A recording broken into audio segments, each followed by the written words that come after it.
بسم الله الرحمن الرحيم.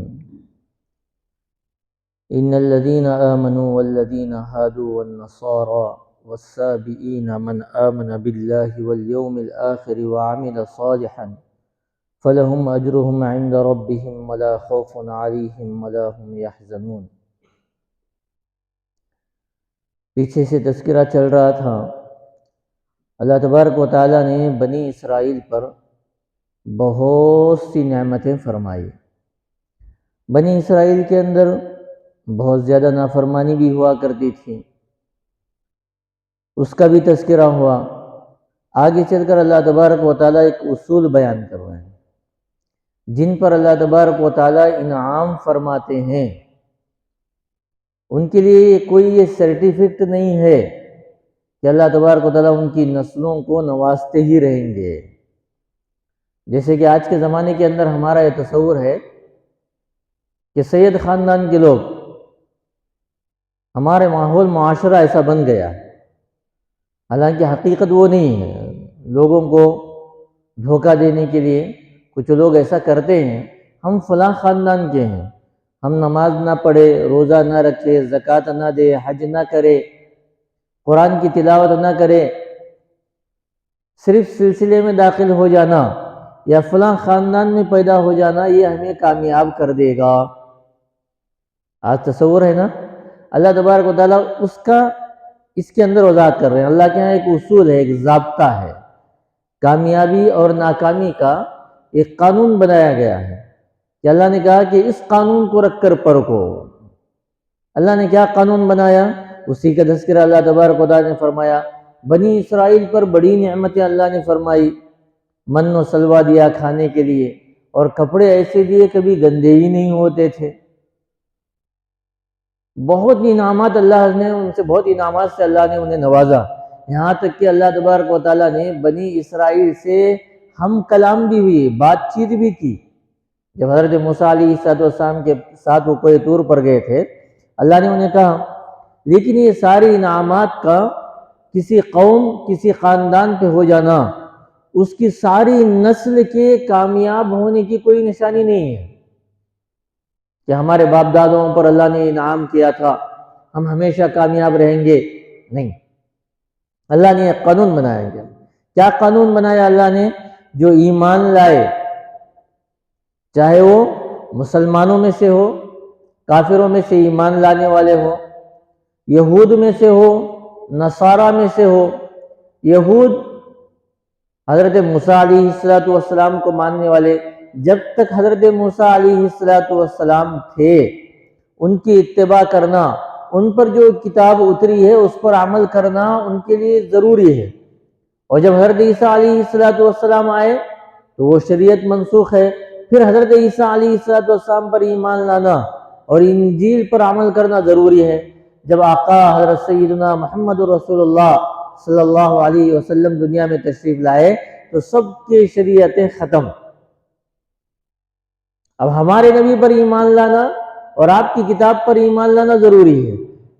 جو آدمی تورات کو تو مانتا ہے لیکن حضرت عیسیٰ علیہ السلام جب آئے ان کو نہیں مانتا، شریعت کی نگاہ میں، اللہ کے قانون میں وہ مسلمان نہیں ہے۔ جس وقت میں اللہ تبارک و تعالیٰ نے اس کو پیدا کیا، اس وقت میں جو نبی، جو کتاب ہوگی اس پر ایمان لانا اس کے لیے ضروری ہوگا۔ یہود و نصارہ کا یہ خیال تھا کہ اللہ نے ہم پر بڑے انعامات کیے ہیں۔ ان میں سے بہت سے لوگ آپ علیہ السلام کے نبی، آپ صلی اللہ علیہ وسلم کے زمانے کو پائے لیکن ایمان نہیں لائے۔ ان کا یہ وہم و گمان تھا کہ اللہ تبارک و تعالیٰ ہر حال میں ہمیں معاف فرمائیں گے، ہمیں جنت دیں گے، جنت کے اصل حقدار، امیدوار ہم لوگ ہیں۔ ان کا یہ خیال تھا۔ اللہ تبارک و تعالیٰ نے اسی کی وضاحت فرمائی کہ بات ایسی نہیں ہے، بات تو ایسی ہے کہ اللہ پر اور آخرت کے دن پر ایمان لانا اور عمل صالح کرنا ان لوگوں کے لیے ان کے رب کے پاس اجر و ثواب ہے۔ اسی کا تذکرہ اللہ تبارک و تعالیٰ نے فرمایا، ان الذین آمنوا، بے شک وہ لوگ جو ایمان لائے، والذین ہادوا والنصارى، اور وہ لوگ جو یہودیوں میں سے تھے اور نصارہ میں سے تھے اور صائبین میں سے تھے، من آمن باللہ، اللہ کی ذات پر ایمان لائے۔ اب ایمان والوں کے لیے بھی شرط ہے کہ وہ ایمان پر باقی رہے، صرف ایمان کے دعوے سے کام نہیں چلے گا، آخرت کے دن پر بھی ایمان لانا، وَعَمِلَ صَالِحًا، اور نیک عمل کرنا۔ نیک عمل کسے کہتے ہیں؟ نیک عمل اسے کہتے ہیں جو شریعت کے مطابق ہو۔ کس کے مطابق ہو؟ شریعت کے مطابق، ہمارے خاندان کے رسم کے مطابق، ہمارے ماحول کے رواج کے مطابق۔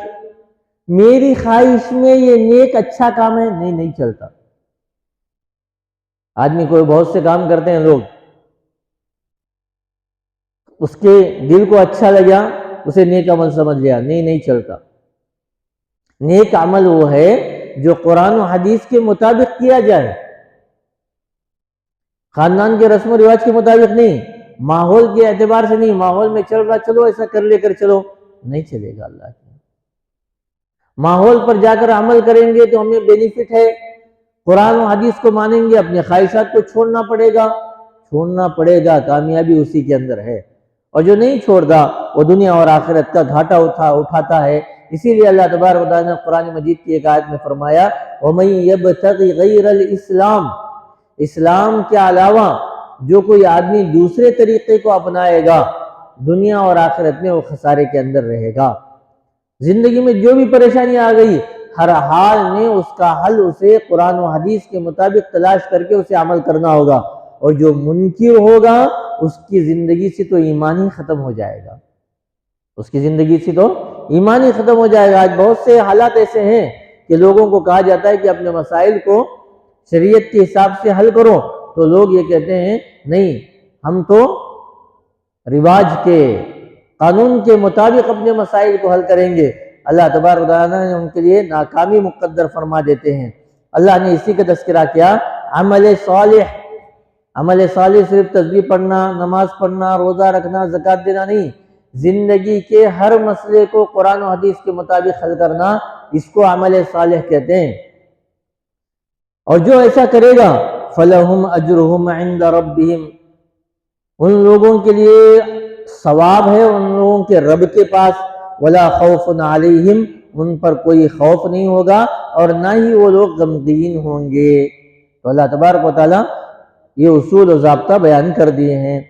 اور آگے اللہ تبارک و تعالیٰ فرماتے ہیں، بنی اسرائیل نے کہا تھا نا کہ ہمارے لیے کوئی کتاب اتاری جائے، ہم اس پر عمل کریں گے۔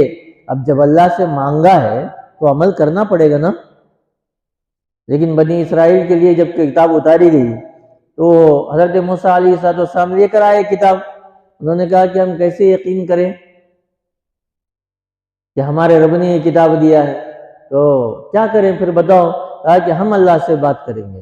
تو حضرت موسیٰ علیہ السلام نے کہا کہ 70 آدمی قبیلے کے جو بڑے بڑے، ان کو چن کر لے کر گئے کوہ طور پر۔ تو اللہ نے کہا کہ یہ ہماری کتاب ہے، تمہاری ہدایت کے لیے اتارا ہے، اس پر عمل کرو، ایمان لاؤ۔ انہوں نے کہا کہ ہمیں کنفیوز ہو رہا ہے، اللہ کی آواز کی کس کی آواز کی معلوم نہیں، اللہ ہمارے سامنے آ کے بولے تو ہمیں مان لیتے۔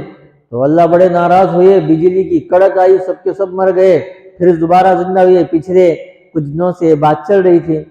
بہرحال جب کتاب اتاری گئی تو قوم کے لوگوں نے سنا، اللہ کی بات کو بھی سنا، پھر قوم نے آ کر کہا کہ یہ اللہ کی کتاب ہے، اس کو مانو۔ لیکن مزاج میں کیا تھی؟ شرارت تھی۔ انہوں نے کہا کہ یہ کتاب پر عمل کرنا بڑا مشکل ہے، ہم سے نہیں ہوتا، بڑا مشکل ہے۔ تو اللہ تبارک و تعالیٰ نے پہاڑ کو ان پر اٹھا لیا، مانتے نہیں مانتے، پہاڑ ان پر، کوہ طور کے پہاڑ کا ایک حصہ ان پر معلق کر دیا، اللہ نے لٹکا دیا، مانو تو ٹھیک ہے ورنہ پہاڑ تمہارے اوپر گرا کر چکنا چور کر دیے جاؤ گے۔ اب یہ کیسی زبردستی؟ دین میں زبردستی نہیں ہے، وہ کو سننے کو ہے نا ہمیں، اب یہ تو زبردستی معلوم ہو گئی نا۔ ہاں واقعتاً دین اسلام کو قبول کرنے میں کوئی زبردستی نہیں، چاہے تو قبول کرو چاہے تو قبول نہ کرو۔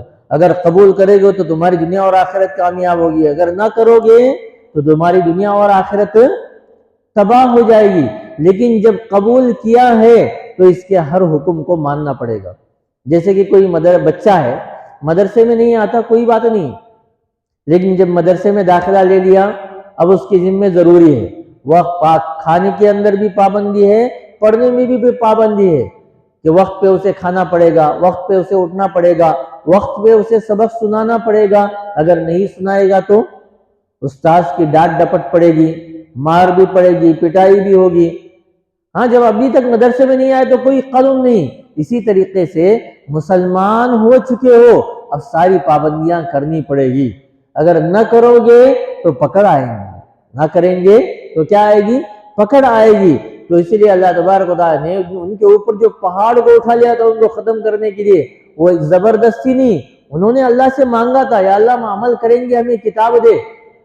تو اللہ نے جب دیے تو انہیں ماننا پڑے گا، لیکن اللہ تبارک و تعالیٰ نے ان پر رحم فرمایا۔ جب انہوں نے دیکھا کہ پہاڑ ہمارے اوپر ہے، سجدے میں گر گئے، یا اللہ معاف فرما، یا اللہ معاف فرما۔ ان کا سجدہ بڑا عجیب تھا، سجدے میں گرے، ایسے دیکھ رہے تھے کہیں پہاڑ تو گر رہا نہیں ہمارے اوپر۔ بہرحال اللہ تبارک و تعالیٰ نے ان پر رحم کر دیا، پہاڑ کو ان کے اوپر سے ہٹا دیا۔ لیکن شرارت تھی نا مزاج میں، بہت سے احکامات اللہ نے ان کو دیا، اور انہوں نے کیسے اللہ کی نافرمانی کی۔ جب اللہ کی نافرمانی کی تو کیسے عذاب اترا، اللہ نے اس کا تذکرہ کیا ہمیں بتانے کے لیے۔ دیکھو کہ اللہ کے حکموں کی جب نافرمانی ہوگی تو اللہ کی پکڑ کتنی بڑی سخت آتی ہے، اللہ نے اس کا تذکرہ اگلی آیتوں کے اندر کیا ہے۔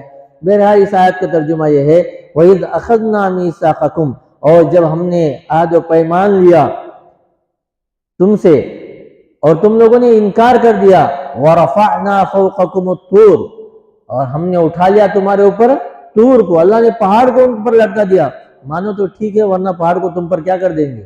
چھوڑ دیں گے۔ خُذُوا مَا آتَيْنَاكُمْ، اللہ نے حکم دیا جو کچھ تمہیں دیا گیا ہے پوری مضبوطی کے ساتھ اس کو پکڑو، اس پر عمل کرو۔ وَاذْكُرُوا مَا فِيهِ، اور جو کچھ کے اندر اس کا ذکر کرو، لَعَلَّكُمْ تَتَّقُونَ، تاکہ تم تقوی کو پہنچ جاؤ، تم متقی ہو جاؤ، بالیقین تم متقی ہو جاؤ۔ پھر ان لوگوں نے کیا کیا؟ ثُمَّ تَوَلَّيْتُم مِّن بَعْدِ ذَلِكَ، تم نے پیٹ پھیر لیا اس چیز سے جو اللہ سے وعدہ کر کے آئے تھے، اس سے کیا کر دیا؟ منہ موڑ لیا۔ اگر اللہ کا فضل تم پر نہ ہوتا، آج بھی ہے نا کتنے اللہ کے حکموں کی نافرمانیاں ہوتی ہے، پھر بھی اللہ ہم پر فضل فرماتے ہیں۔ فَلَوْلَا فَضْلُ اللَّهِ عَلَيْكُمْ، اگر تم پر اللہ کا فضل اور اس کی رحمت نہ ہوتی، لَكُنْتُم مِّنَ الْخَاسِرِينَ، تو تم نقصان اور خسارہ اٹھانے والے میں سے ہو جاتے۔ اللہ سے دعا کرے کہ اللہ تبارک و تعالی ہمیں دنیا کے دھوکے سے بچ کر صحیح بات کو سمجھ کر عمل کرنے کی توفیق عطا فرمائے۔ سبحان اللہ و بحمدہ، سبحانک اللہم و بحمدک، نشہد ان لا الہ الا انت، نستغفرک۔